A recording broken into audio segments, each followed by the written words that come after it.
So the last thing to talk about is Negan's rage system. And he's got a couple of interesting little traits in here. The rage art by itself is nothing remarkable.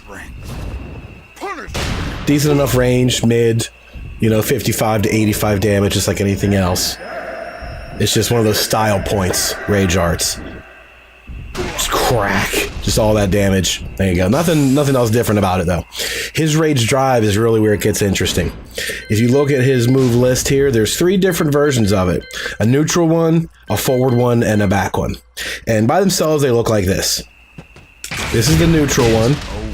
Smacks you into the ground, and you get like a bounce state from Tekken 6. The forward one looks like that. He swings you forward. That wall bounces, that we'll find out later. And the other one, if you hold back, flips you over the top like this. So these end up having a couple of cool utilities. This one, the basic one, functions as a launcher all on its own with the same B&B combo that we were doing the whole time. Nothing different there. That works as just a basic launcher. So out in the open, if you need something like that, that does the job perfectly fine. You get a couple of interesting things when you do this. Whoops. Not cool. It's over. That gets guaranteed off of the knockdown. Remember how you had a back 1+2 or a stomp? We're guaranteed off of the shank? Not cool.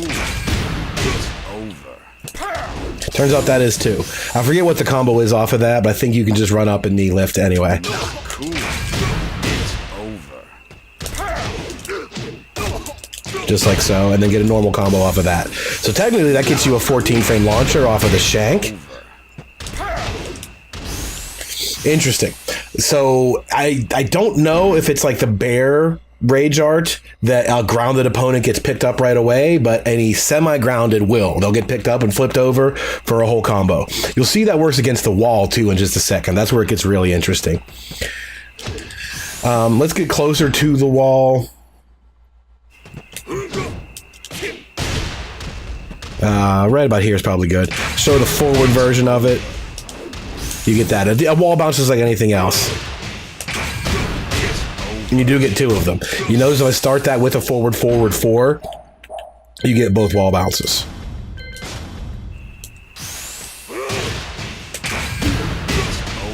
So you get 2 of them right there. So even if you used it up already, you always get that wall bounce if you're nearing it. So keep that in mind.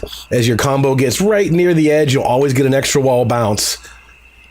Then squeeze a little bit more damage in, a delayed hop kick or a 2-2, whatever it might be. One of these guys, or another jumping knee. Jumping knee is probably a good bit.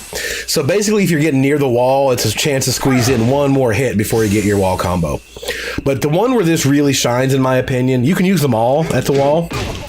Like there's the normal one, that hard knockdown, and you get a stomp. But 68 damage wasn't impressive. We were getting that anyway. That was doing pretty much the same damage. That didn't change anything. What about if you do a wall bounce one? No, not anything different. 50, you know what I mean? It's not changing the game by giving you like a super huge free hit, because we're getting good wall damage with just the stuff Negan has anyway. What really shakes the boat, in my opinion, is using the flip over one.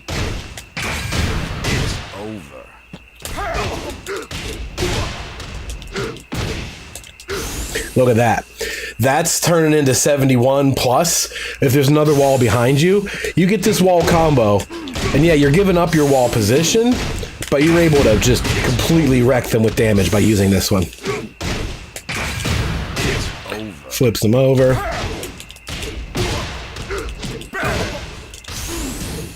So you could really rack it up, especially if you get like a couple of good hits towards the wall. Say if you caught him on a counter hit with like this thing, and there's your wall splat. I mean, you're just getting a grip of damage, and then some if there's another wall behind you or like a corner wall, that damage really, really adds up. So any wall splat can turn into like 100 because of the flip over one. The basic one doesn't seem to change too much at the wall. You get a wall bounce off it, sure, but you get good wall combos anyway. I think this is best served to flip them over and get a full combo instead of a little combo. But it's up to you. If it depends on how much damage you need, you know, to finish off the round or whatever it is. If you need that 70 or 80 and you do catch a wall splat on your own, go for this one. Absolutely. You're able to squeeze a lot more damage out of this one. Depends on where that wall is, but you still get a basic combo because you didn't use up your screw attack. You can still do the combo as you know it for the most part. The other ones are not as good at the wall. I think the other ones are good as a launcher. The generic version of it, I think that's good as a launcher out in the open. The wall bounce one is good as a launcher when you're almost near the wall, and the backwards one is best when you're already at the wall and you get a splat, or any other weird kind of grounded state. So there's a lot of interesting things to think about in his rage drive. They can really, really beef up that damage. You just have to, again, like I mentioned earlier, once you're familiar with what the tools do and where you want to use the moves this character has, the rage arts fit that well. You're going to start to realize right away, okay, I'm getting near the wall. Let me just do the basic, you know, wall carry, and I'll use my rage drive, and he'll be dead. You know, you'll get used to that. It's just kind of a secondary instinct. So rage drives are really, really powerful for this character. It's kind of interesting that he has this is the same move, but it has 3 different options to follow it up with, and all 3 have a different situational use.